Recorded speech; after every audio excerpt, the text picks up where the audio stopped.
अन्नदाता, पग पग पर है संग तुम्हारे अन्नदाता।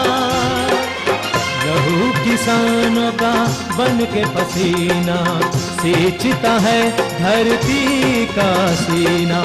मेहनत का तेरी हक दिलवाने, नई तकनीक नई खोज बताने।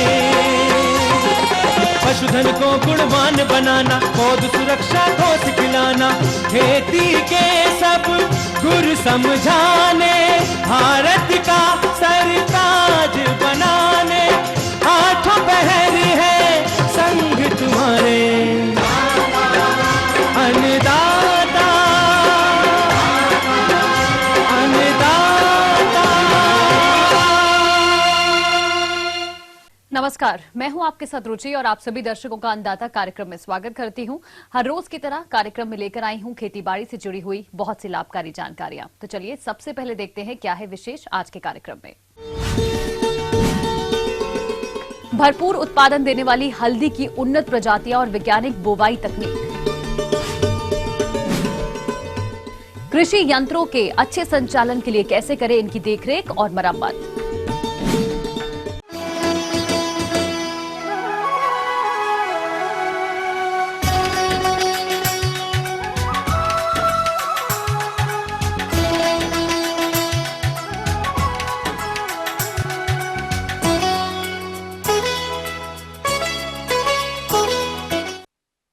हल्दी की खेती हमारे राज्य के कई जिलों में बड़े पैमाने पर की जाती है और जो किसान इस समय हल्दी की बुवाई करने जा रहे हैं उन्हें चाहिए कि वे हल्दी की उन्नत किस्मों का चयन करें। साथ ही साथ बुवाई करते समय वैज्ञानिक मापदंडों को ध्यान में भी रखें, तभी इस फसल से आपको भरपूर उत्पादन मिलेगा। तो हल्दी की बुवाई करते समय किन किन बिंदुओं पर विशेष ध्यान देना होगा, इस बारे में अपने सुझाव दे रहे हैं कृषि अनुसंधान केंद्र जिला पटना के डॉक्टर राजेश कुमार।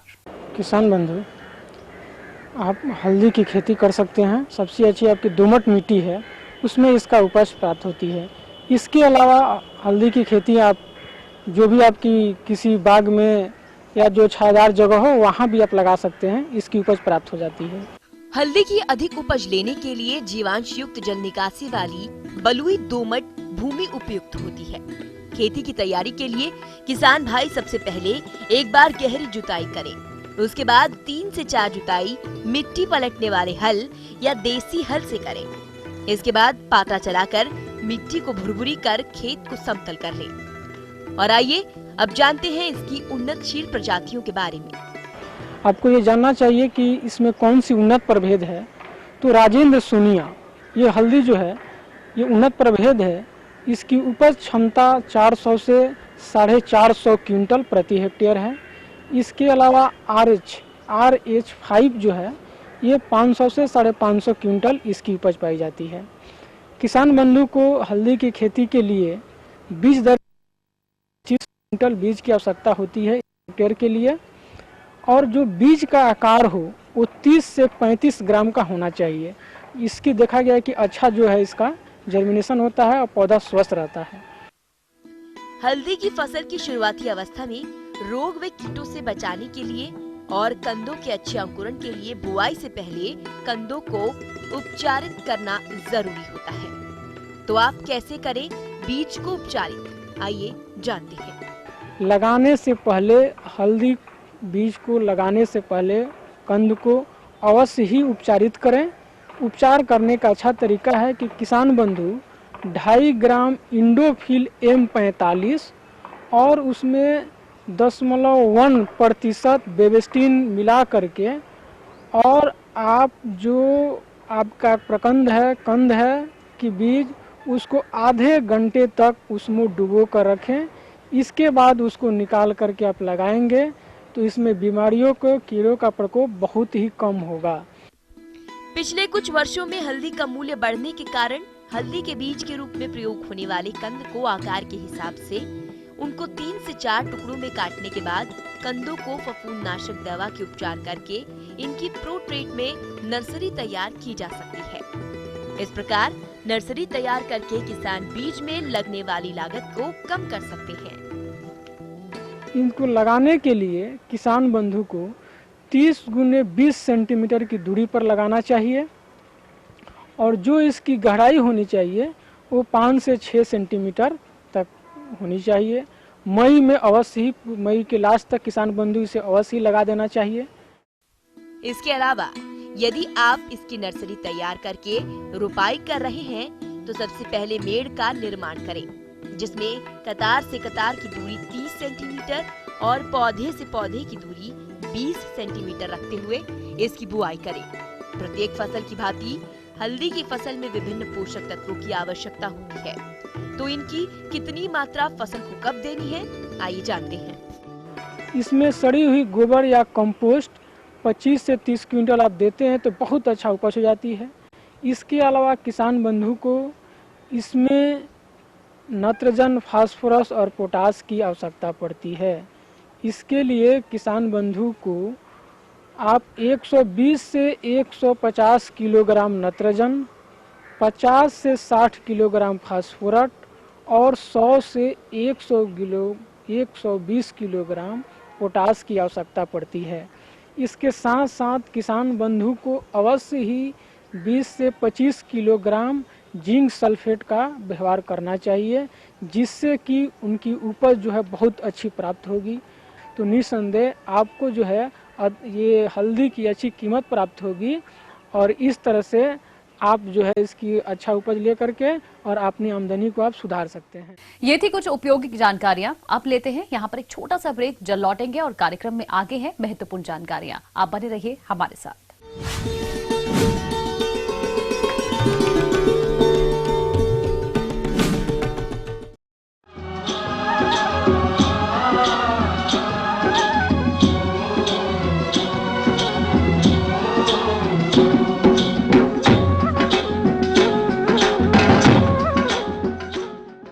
ब्रेक के बाद एक बार फिर से आप सभी दर्शकों का अन्नदाता कार्यक्रम में स्वागत है। बढ़ते हैं अपनी अगली प्रस्तुति की ओर।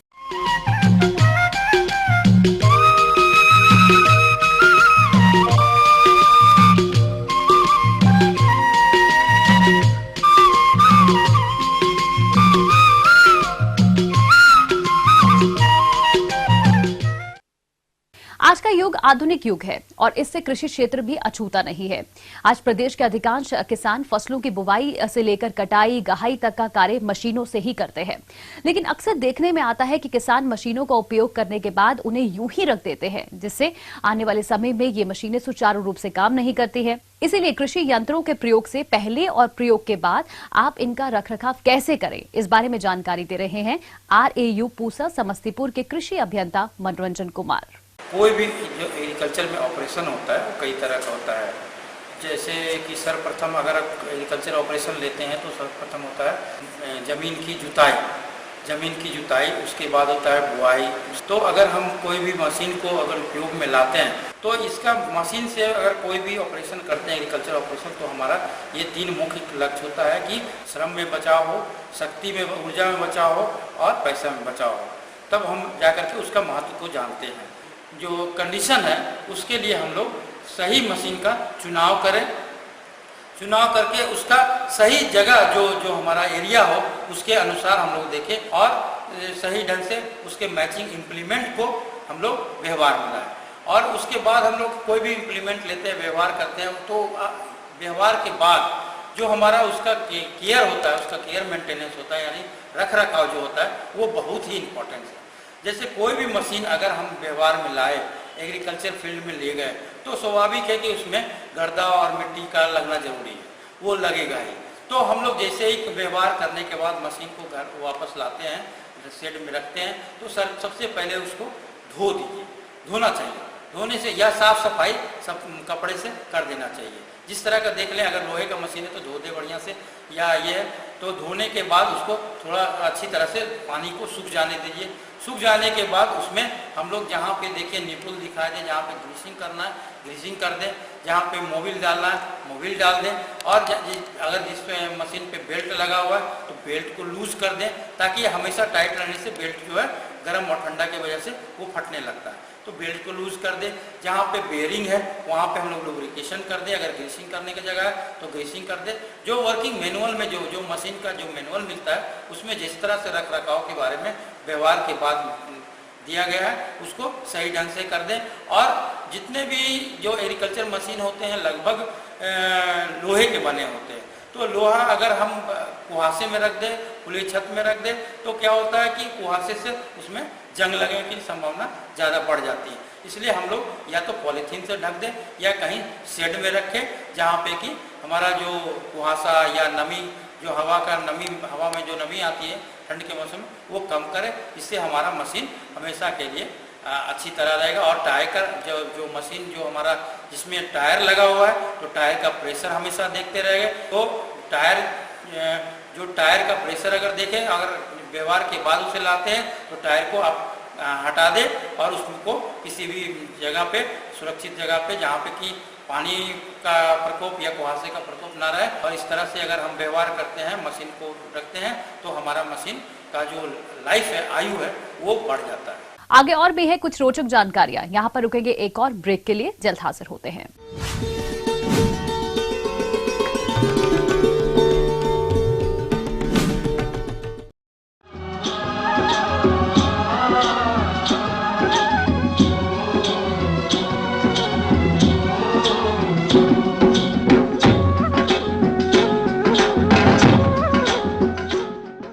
ब्रेक के बाद आप सभी दर्शकों का स्वागत है। चलिए अब रुक करते हैं अपनी अगली कड़ी की ओर।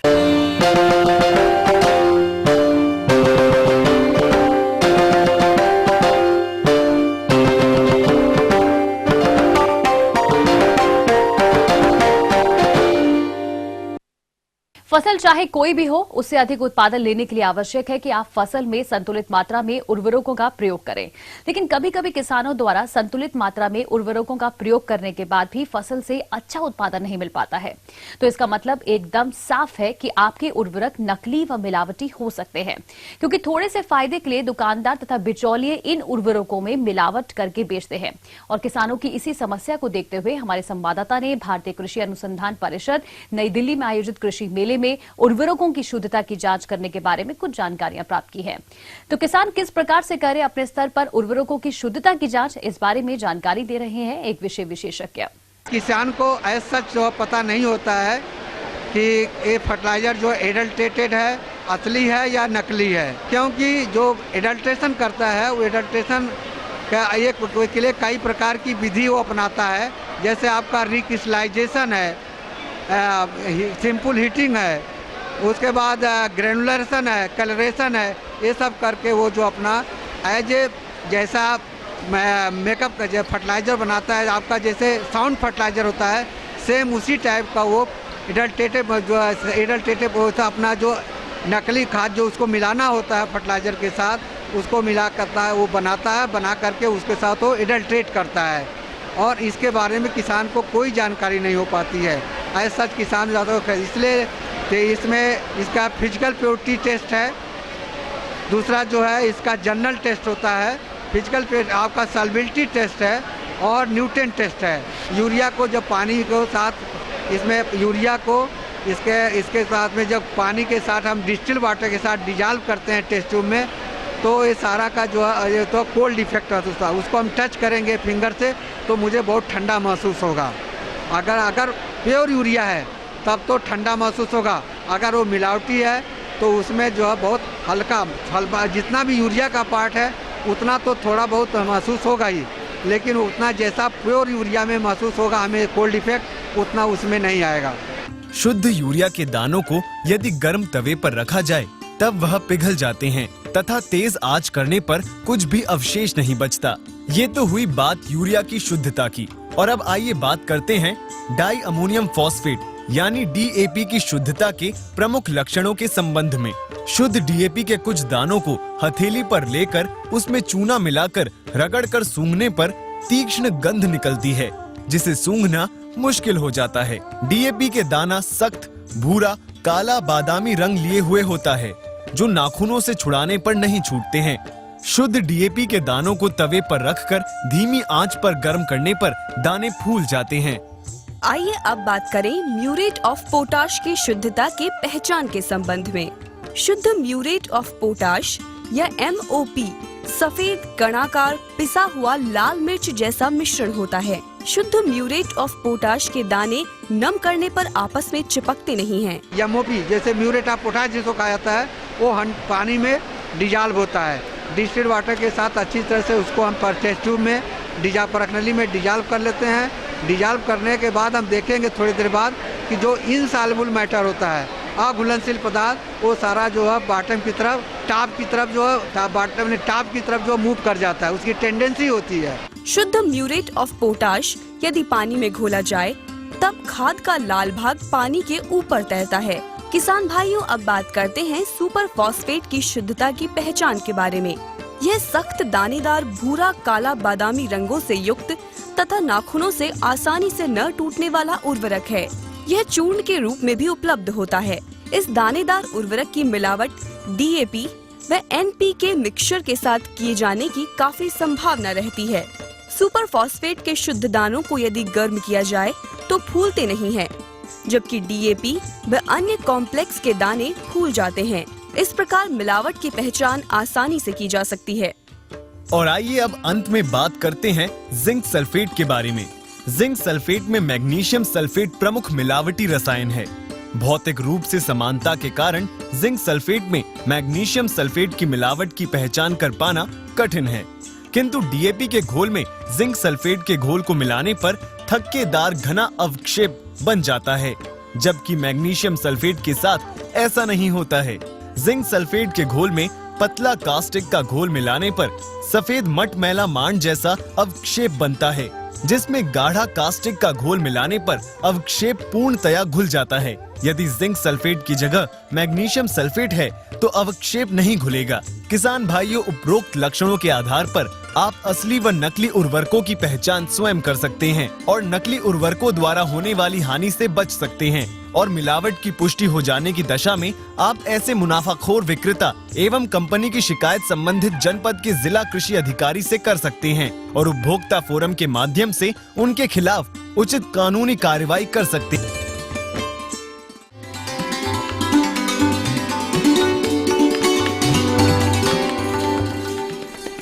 अन्नदाता हेल्पलाइन निशुल्क फोन संपर्क सेवा के माध्यम से आपके द्वारा पूछे गए कृषि से जुड़े प्रश्नों में से एक या दो महत्वपूर्ण प्रश्न को हम अपने कार्यक्रम में शामिल करते हैं। इसी के तहत आज का चयनित प्रश्न और उसका जवाब इस प्रकार है। अन्नदाता निशुल्क फोन संपर्क सेवा के माध्यम से पूछे गए प्रश्नों में से कार्यक्रम में आज जो प्रश्न हमने शामिल किया है उसे पूछा है जिला वैशाली से मनोज कुमार जी ने। यह पॉली हाउस के अंदर खीरे की खेती करते हैं। इनकी फसल के कुछ पौधे अचानक से सूखने लगे हैं और जड़ों में गांठें बन रही हैं। यह इसके कारण और इसकी रोकथाम पर जानकारी चाहते हैं। तो मनोज कुमार जी, हम आपको यहाँ बता दें, पौधों पर ऐसे लक्षण नेमाटोड के प्रकोप के कारण आते हैं, तो इसकी रोकथाम आप कैसे करेंगे, आइए जानते हैं कार्यक्रम के इस अंश में।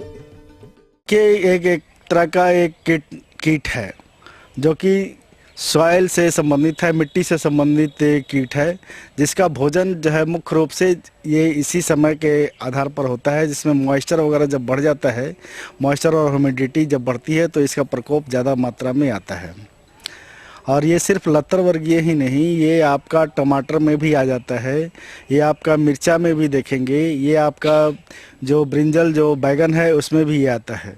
ये जो नेमाटोड होता है ना, ये लतर वर्गीय पौधों में खासकर ज़्यादातर आता है। जैसे ही ये फूल और फल की अवस्था में आता है वैसे ही इसके जड़ों में जो है गांठ बनने लगता है, और गांठ बनने से है इसका जो रस का जो विभिन्न शाखाओं में जाना चाहिए वो रुक जाता है, अवरुद्ध हो जाता है।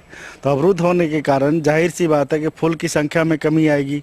प्लस देखिए इधर के आपका जो पत्ते पर इस तरह से किनारे किनारे इस तरह से ये सब इसके सिम्टम हैं, जिसके कारण कि ये लक्षण बाहर से आप प्रतीत कर सकते हैं कि इसमें नेमाटोड है। और इसका जब जड़ से निकालेंगे तो आपका जड़ जो है उसमें स्वेल किया हुआ गांठ बना हुआ मिलेगा। देखिए इस पौधा में ये जो खीरे का पौधा है इसमें देखिए ये नेमाटोड का अटैक है। इसमें देखिए ये जड़ें कितनी सॉफ्ट हो गई है, टूट जा रहा है आराम से। इसका देखिए ये जो स्वेल किया हुआ है, चूँकि इसमें कोई शक्ति नहीं रह गया, शक्ति अवरुद्ध हो गया, बिल्कुल इसको खा के जो है बिल्कुल बेकार कर दिया है। ये देखिए सोयल किया हुआ ये पौधा है, बिल्कुल इसमें से ये बिल्कुल खा के नेमेटोड जो है निकल चुका है, अब आगे की ओर बढ़ गया है। अब यही कारण है कि देखिए यहाँ पर जो है इसका ये गलन करते हुए ये देखिए गल गई है पूरा, और जब ये पूरा गल गया तो इससे सर्कुलेशन जो भी नीचे से पौधे को लेना है वो ले नहीं पा रहा, इसलिए देखिए ये गलन हो गया ना। ये देखिए ये गल रहा है बिल्कुल, ये देखिए अब ये जो गल गया तो गलने के कारण क्या है, इससे जो भी ये तत्व पौधे को चाहिए वो नहीं मिल पाएगा, क्योंकि यहाँ पर बिल्कुल डेड हो गया ये। यही कारण है कि पौधे बिल्कुल सूखने लगते हैं, और यही कारण है कि पौधे जैसे ये फल बन रहे हैं, फल का आकार देखिए, ये सिम्टम आ गया इसमें। ये भी फल का आकार से आप पकड़ सकते हैं कि कैसे इसका, जबकि जो हेल्दी पौधा होगा उसका देखिए ये इस तरह से, ये ऊपर से मोटा होगा, नीचे से पतला की तरफ जाएगा, लेकिन ये देखिए इसमें एकदम शुरू से ही ये पतला हो रहा है। ये लक्षण है बिल्कुल इसके कि आपका इसका अटैक है। तो इसके निदान के लिए आप जो है कार्बोसल्फान नाम की दवा आती है, 2 ml प्रति लीटर के हिसाब से घोल बना के प्रत्येक जड़ में इसको ड्रेंचिंग करना होगा। और ये प्रक्रिया जो है जैसे ही फूल फल लगता है वैसे ही इसका शुरू कर देना चाहिए जड़ में, और ये करीब 15 से 20 दिन के अंतराल पर इस पर डालना चाहिए, फिर से रिपीट दोबारा करना चाहिए।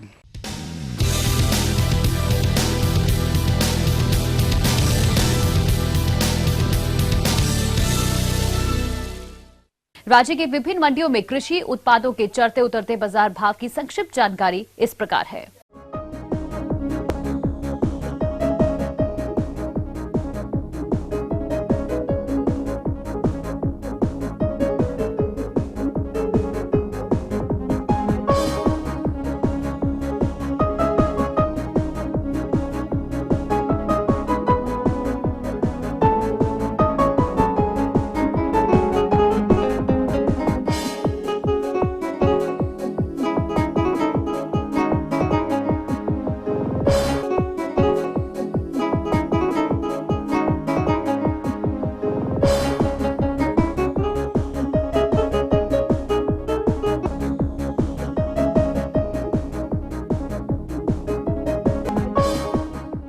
अब आइए देखते हैं कल दिखाए जाने वाले कार्यक्रम की मुख्य झलकियां। क्षारीय व लवणीय मिट्टी के सुधार पर जानकारी। कद्दू वर्गीय सब्जियों में फूल व फल बनने की अवस्था पर किए जाने वाले जरूरी कार्य। हमें उम्मीद करते हैं कि आज का कार्यक्रम आप सभी दर्शकों के लिए उपयोगी रहा होगा। किसान भाइयों, अन्नदाता आपकी सेवा के लिए संकल्परत है। कृषि संबंधित समस्या एवं सुझावों के लिए आप हमें इस पते पर संपर्क कर सकते हैं। प्रोड्यूसर अन्नदाता, ETV Bihar, Jharkhand, Ramoji film city, Hyderabad 501512। साथ ही आप हमें ईमेल भी कर सकते हैं। हमारा ईमेल एड्रेस है anndatabihar@etv.co.in। इसके अतिरिक्त आप हमें निःशुल्क हेल्पलाइन नंबर 18001084 पर सोमवार से शनिवार सुबह 10 से शाम 4 बजे के बीच भी संपर्क कर सकते हैं। फिलहाल अन्नदाता की पूरी टीम को दीजिए इजाजत। कल फिर इसी समय आपसे मुलाकात होगी कृषि संबंधित कुछ और महत्वपूर्ण जानकारियों के साथ। नमस्कार।